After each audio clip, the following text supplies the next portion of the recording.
jua kuna jambo mbele yenu. Ni shule ya kibinafsi ya Royal Palace, tayari kuwakariria shairi lenye mada Kiswahili, taji la Afrika. Karibuni.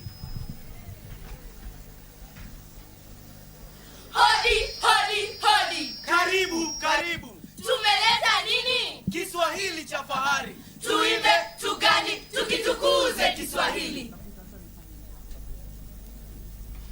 Leo taja kwa furaha, tukibeba salamu njema. Kiswahili ni mwangaza, kinang'aa kama nyota njema. Lugha yetu ya fahari, twahifadhi daima. Kiswahili, oe! Kilituleta pamoja bila kujali tofauti, kikatufundisha upendo, heshima na uzalendo, kikatufungulia milango ya elimu na maendeleo. Kiswahili, oe!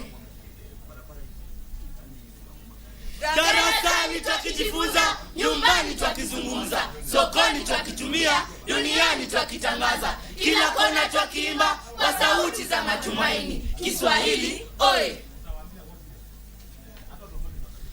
Walimu mmetuongoza kwa maarifa na busara, wazazi mmetutia moyo tusichoke kamwe. Leo tunasema asante kwa kutupenda Kiswahili. Kiswahili, oe!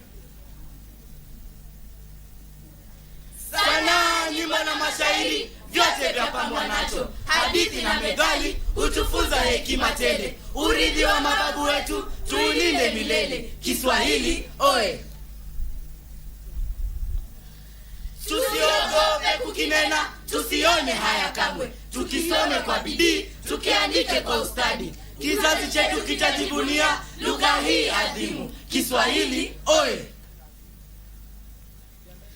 Twainua bendera yake kwa nyoyo zilizojaa fahari, twahidi mbele ya wote kukiendeleza daima. Kiswahili ni utambulisho wetu, ni urithi wa Afrika. Kiswahili, oe, oe, oe! Shabash! Kiswahili, oe, oe, oe, sio?